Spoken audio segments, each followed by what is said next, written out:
Welcome to the Strategy Toolbox, the On Strategy webinar series.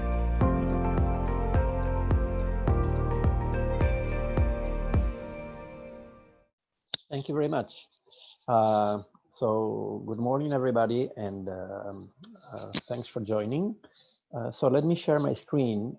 So what we will do is I will present a few slides about managing in uncertain environments, and after that we are going to take some questions. So if you have a question, just write it down in the Zoom chat, so we can discuss them in like 25 minutes or so. So in order to put some perspective on the topic of managing a company or managing an organization in uncertain environments, I would like to do an analogy so like managing a company is like pursuing a project, like for example climbing on top of the K2. This is the K2, is the second the second highest mountain on Earth. Is one of the most difficult to climb, and so I'm going to use this like an analogy, and I will come and go between the company perspective and the perspective of managing a company, of managing this project. So hold on, okay.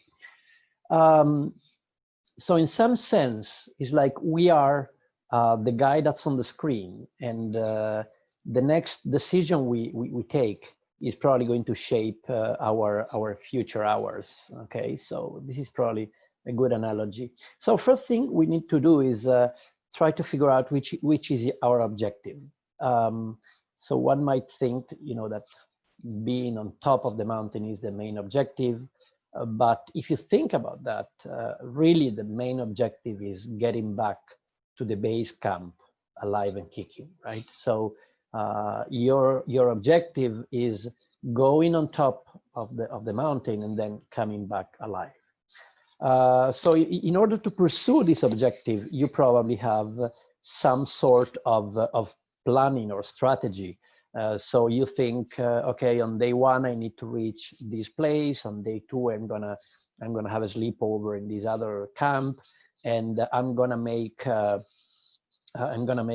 summit on a specific day before a certain hour, and then I will come back, and I will be back by a certain day. So this is our plan. This is the objective. This is what we plan to do. Now, in reality, this plan might not be fulfilled, because reality also plays a role. So how do we pursue this objective, taking into consideration that reality might change our original plan? So that's the main idea that I want to discuss here. And so I will, as I said, come and go between the company and managing a company and climbing the mountain. So if you think about your next year in the company, you're planning to have a certain profit and loss, a certain cash flow, a certain amount of money in the bank, etc., etc. But then sometimes reality kicks in and change your plans. So for example, FX has a different value than what you expected. Interest rates, inflation. So you might have some macroeconomic differences between your planned scenario and the reality. You also might have some other differences that are not macroeconomics, that are, for example, managing talent. You didn't really expect your top executive to leave the company, or some of your assistants to leave the company. And when this person leaves, some of the knowledge that's in this person's head might leave with the person. So you might lose a lot of important knowledge in the company, and that's probably not in your strategic planning. That's probably something that you didn't plan for. Then you might have some compliance events, some cyber risk issues, or some operational issues like accidents or fires, or some things that are outside your realm of control, like, for example, bridges that collapsed, like happened in Italy a couple of years ago, or even a virus that completely reshapes your competitive environment. Isn't that right? Isn't that happening today? So you might also have some climate issues. You might also have some political issues. So these are real images from real countries. This happened in a lot of countries. So like social instability, unions in the streets doing riots, etc., etc. You might also have some other type of geopolitical risks, like, for example, Brexit, or presidents that fight each other, and these fights affect your company or your strategy, for example. And then, if you think of it, we have a lot of changes going on in the world. So the world is changing fast. For example, people are getting older. The percentage of people above 65 has increased dramatically in the last 40 years. These people have completely different patterns of savings, of consumptions, and of demands from the state, for example. And so they cost a lot more than before. Okay, and then we have population pyramids that used to be like this, and now they are more something like this. Then we have Europe, that was a big player in the economic landscape, and now it's it's shrinking and shrinking. And we have Africa increasing, and we are struggling to understand Africa in some sense. So we have a lot of new stuff kicking in. We have a huge demographic move towards the cities. So we have a lot of the population going into the cities, and this is a worldwide trend. We have the new generations coming into the labor force, and this is something that is taking a lot of attention from scholars. And then we have a lot of technological changes, right? And these pictures are pretty much self-explaining, so I'm not going to discuss this in detail. But this is changing the world. This is changing the corporate world as we knew it like a couple of years ago.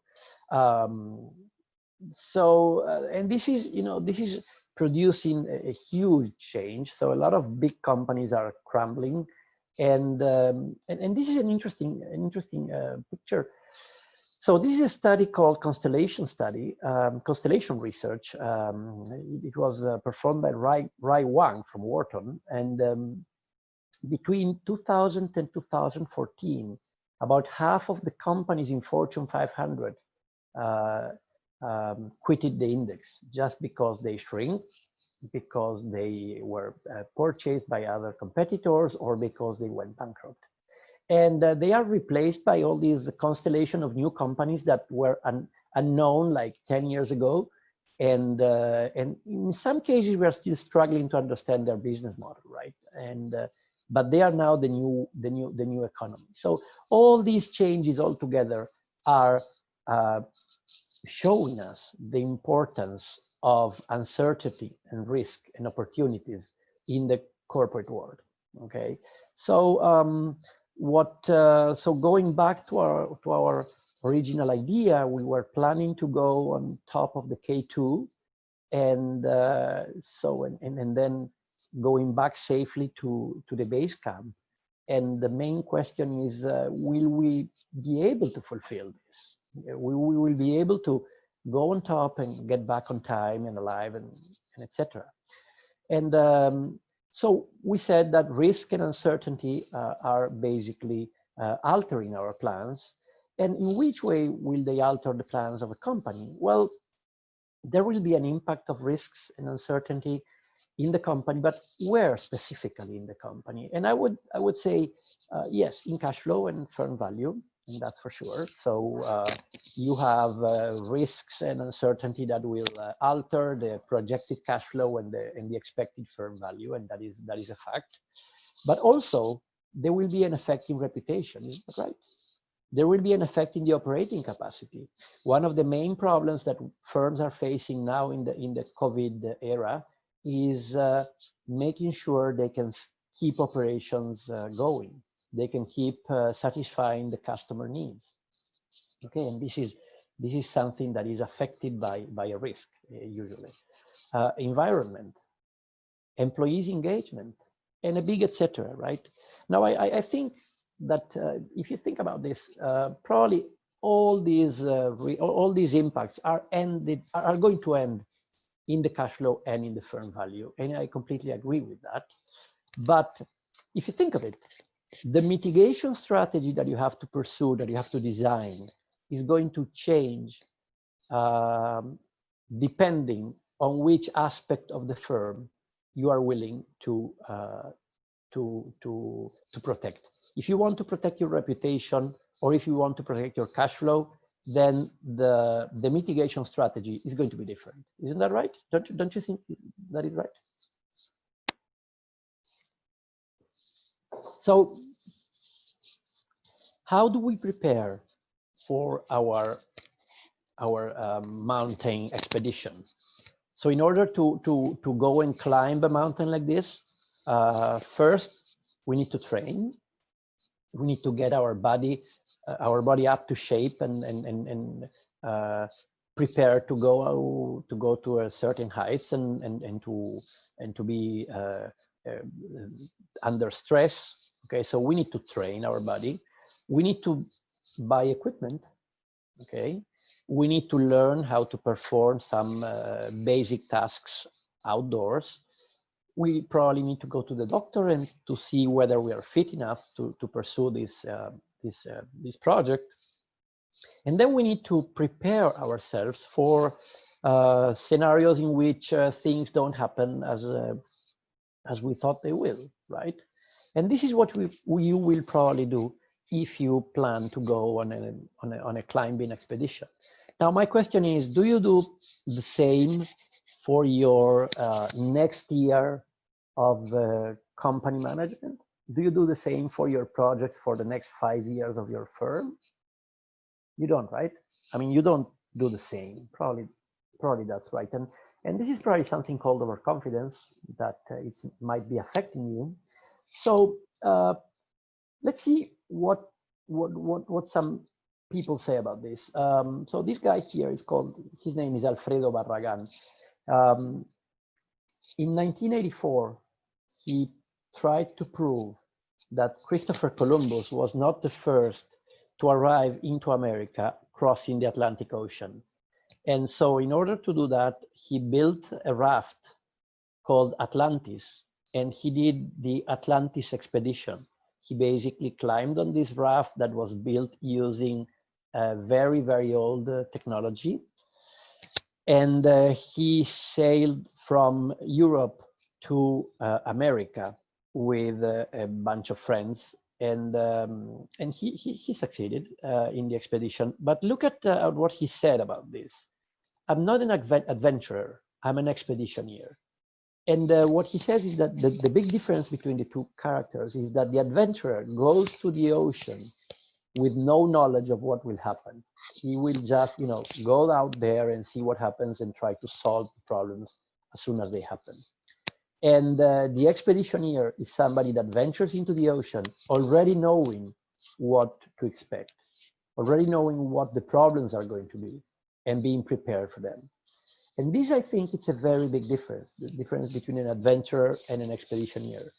So if you think of it, all the professional guys in the mountains are expeditioneers. They are basically prepared to fulfill every single problem they might find. Okay. So there is another example of this. This is a guy called Facundo Arana. He's an Argentine singer. And when he was young, he had leukemia, and he was saved by a blood donation. So he wanted to make an international campaign in favor of giving blood. So he was trying to get on top of Everest for that. He was a pretty fit guy, and but he was not a professional climber. So he tried to do that, and he almost died in in the expedition.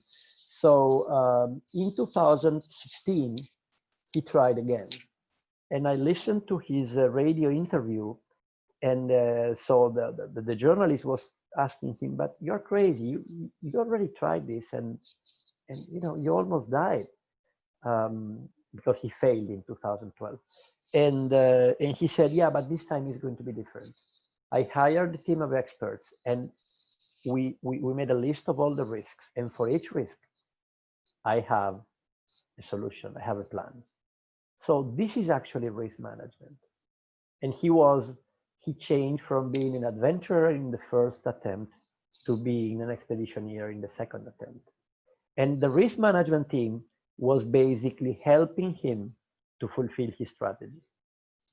Most of the times we see risk managers in companies basically saying, "No, you cannot do this. This is too risky."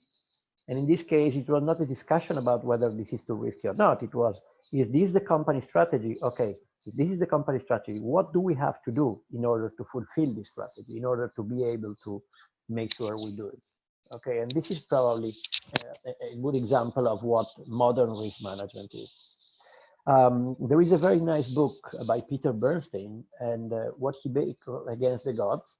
And what he says in this book is the word risk derives from the early Italian risicare, which means to dare. In this sense, risk is a choice rather than a fate. And this, I think, is a really important concept. Again, it's the difference between being an adventurer and an expeditioneer. Okay. So what do we have to do for this? First thing is identify risks. So how do we identify risks? We need to see the full picture. We need to see the picture from above. We need to have a good perspective of the big picture. But sometimes we need to go down and see details. Okay. So we need to both looking at the big picture, but also looking into the details. And we also need to have a team and look at it being able to see every problem with different perspectives. Okay, so it's like we cannot see like from a single perspective, only from far away, only from close distance, or only from my perspective. So we need a broad perspective, details, and also different people with different perspectives. Okay, so this is the basic way of identifying risks in a company. Let me show you a couple of studies that have been done by late 2019 about which were the main risks for 2020. The first one is one made by Allianz, the German insurance company. And look at this. They have these are the 17 most important risks that they have identified for 2020. Cyber incidents, business interruption like supply chain, changes in legislation, natural catastrophes, market developments, fires and explosions, climate change, loss of reputation and brand value, new technologies, macroeconomic developments, political risk, shortage of skilled workforce. Look, that's an interesting one.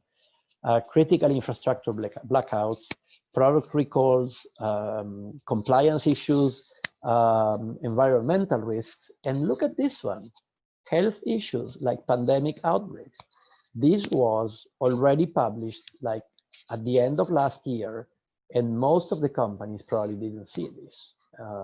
Most of the governments didn't see this, and this is like scary, right? Then there is another study by the World Economic Forum, and it's published in late 2019, and they basically separate risks in likelihood and impact. So again, look at the risks with higher likelihood. The first 5 of them are extreme weather, climate action failure, etc. Then we have a couple of data risks, then water crisis, etc. Now look at the impact. Look at the number 10 risk in impact, infectious diseases. So again, this risk was there even in the World Economic Forum study. And then I'm showing you another study that it's called the World Preparedness Monitoring Board. And this study is published by 2019, as you can see there. And if you look at the second page, they are citing the World Health Organization and the World Bank like being a part of this study. And in page 4, I believe it's page 4, I might be wrong on this, it's on the page number here, they have this, a world at risk. And they say the world is at acute risk for devastating regional or global disease, epidemic, or pandemic that might cause life threatens, but also economic and social chaos. Look at this, and this was published September 2019. And if you look at page 27, there is an exact definition of what COVID will look like a few months later. So again, I'm not claiming that every single company in the world should be aware of this, but there were a lot of signs out there, and the World Health Organization should have known this because they already knew this, and most governments should have be better prepared than this. Okay, so let's go back to our risk management stuff. And once we have identified the risks, next important thing is define them. So in order to define the risks, so if we say like cyber risk, what is cyber risk? To be blocked, operations blocked, or they steal money, they steal information. So we need to define the risk in order to be in a better position to manage it. Then we need to measure risk. How do we measure risk? I like to do it in what it's called the heat map. The heat map has impact and probability. And so when you look at the heat map, you see all the dots. Each dot is, I'm sorry, there is a plane. Okay, each dot is a risk, and it's in the space depending on how likely it is to happen and how high the impact is. You can use past data or future estimations in order to do this. You need quantitative but also qualitative analysis in order to measure risks. Okay, and I'm going quite fast on this because of time constraints. Then a very important thing we need to do is to understand the determinants of risk. So the risk is that the cup will fall on the table and the coffee will be spilled. Okay, the cup will not fall just because. The cup will fall because of some issues. So what we need to identify is what will drop this cup and the coffee on the table. Okay, so we need to identify the determinants of the risks. Okay, so, and this is a very important thing because identifying and following these determinants of risk, you will get to a risk before they happen. Okay, that's a very important anticipation issue. And the last thing we need to consider is mitigation strategies. How do we mitigate a risk? Well, basically, we need to decrease the impact or decrease the probability of occurrence, or both. In order to do this, we have 3 big strategies. So operational hedging, insurance policies, or derivatives. A nice example of each. So operational hedging is what happened with the South Korea government. They had this drill on what will happen if a pandemic strikes the country from somebody coming back from China, and they had this drill by mid-December last year. And it's not so it's not strange that South Korea was one of the countries in which the COVID had one of the lowest impacts.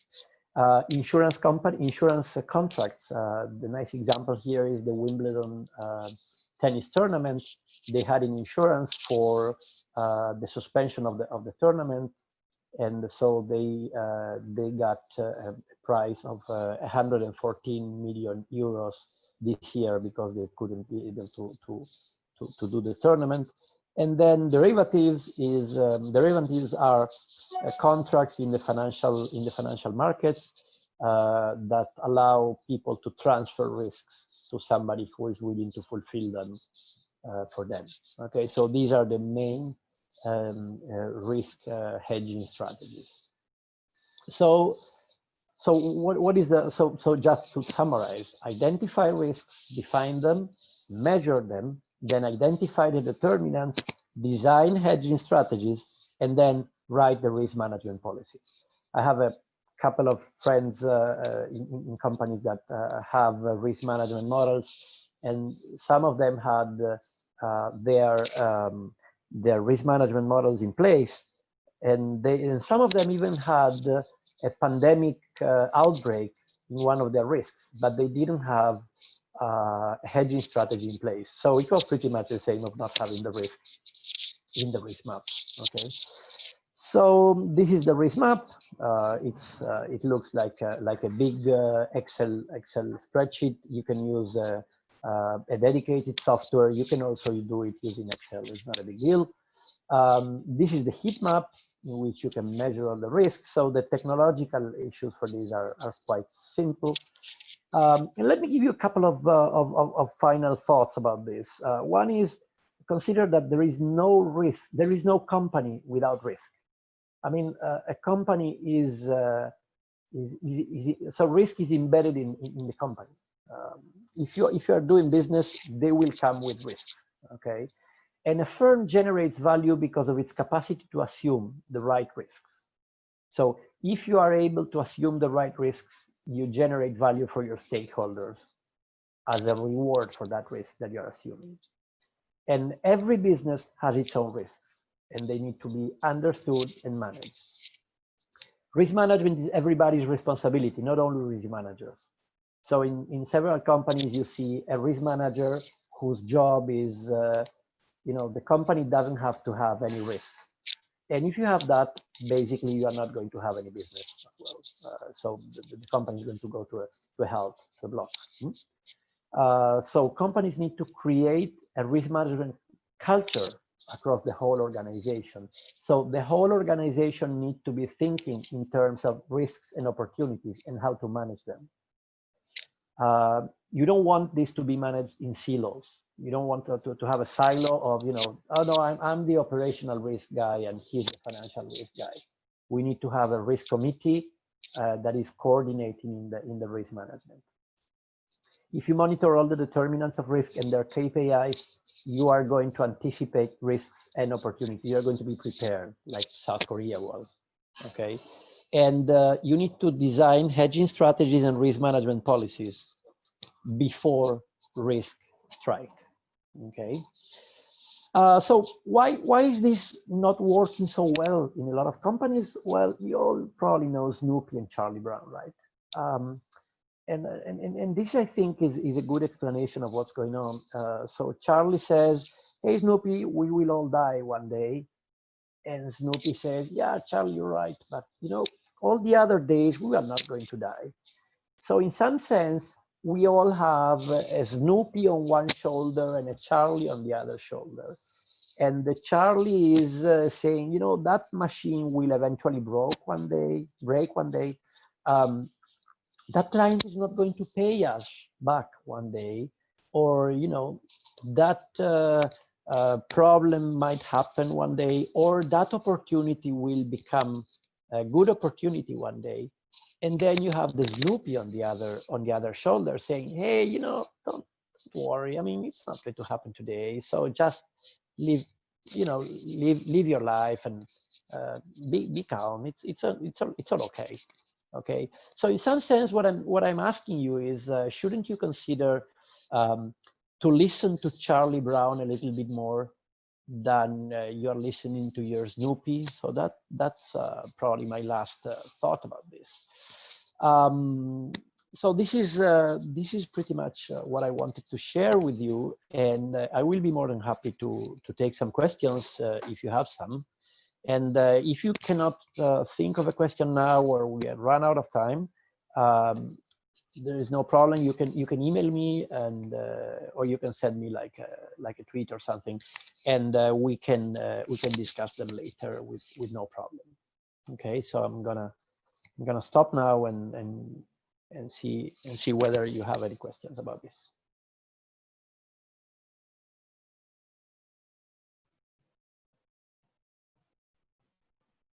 So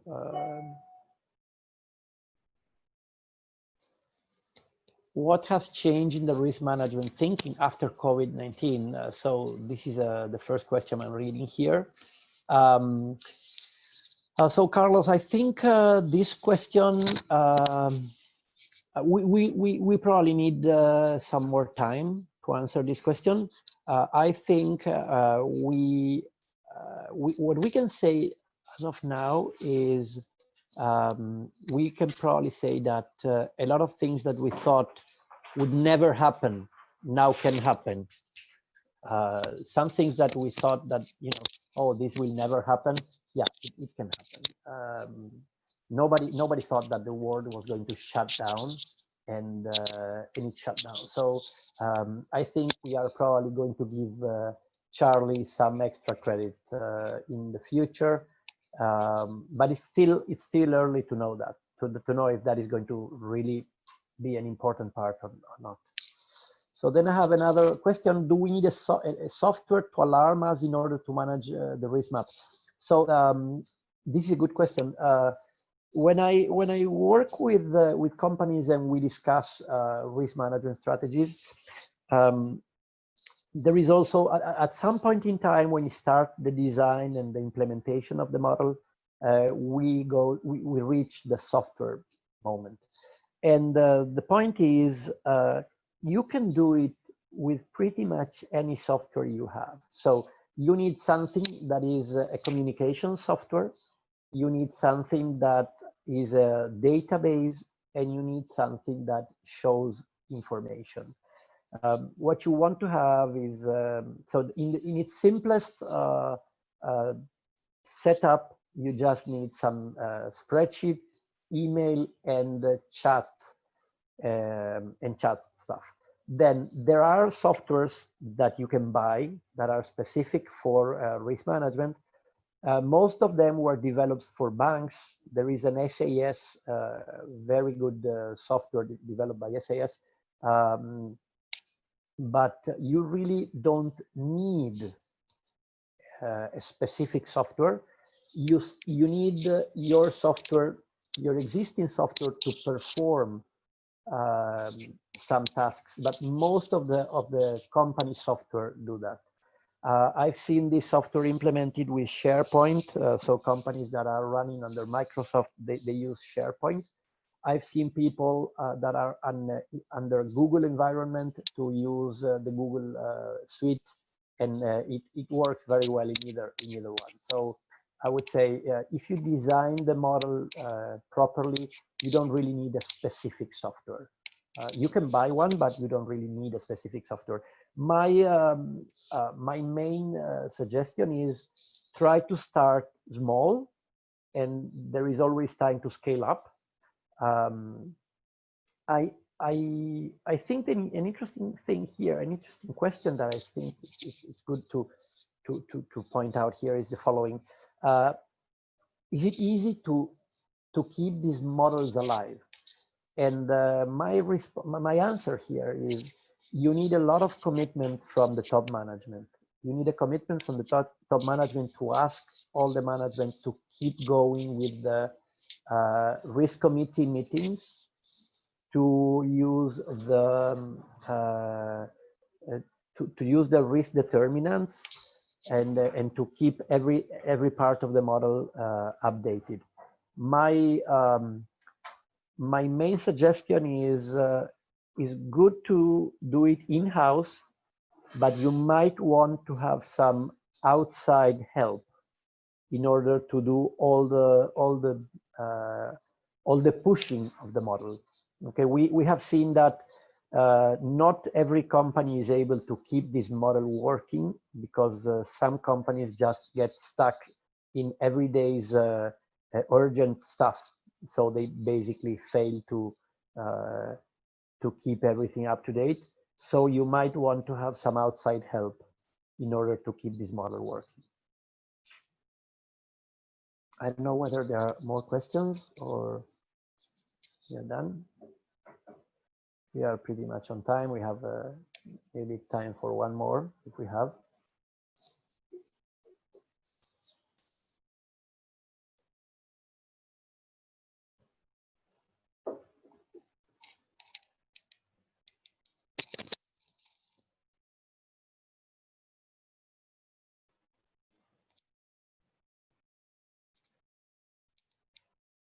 It looks like we are done. So thank you very much for joining. And okay, there is another question here. In your experience, what what will be the time needed for implementation? Okay, this depends on how committed management is, but we have implemented risk management models in a month or two. Depending on the experience of the person who is doing this implementation, it might take longer, but if you have this model well prepared, you can do this in a month or two. The last model we implemented, it was a month and a few days. So you can do it pretty much fast.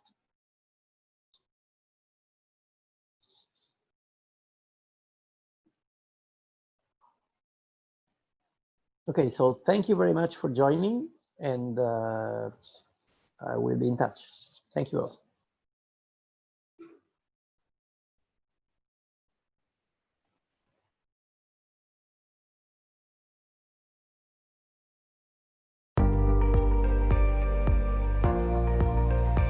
Thank you for joining us on this webinar. For any further questions, please contact us at contact@on/strategy.com.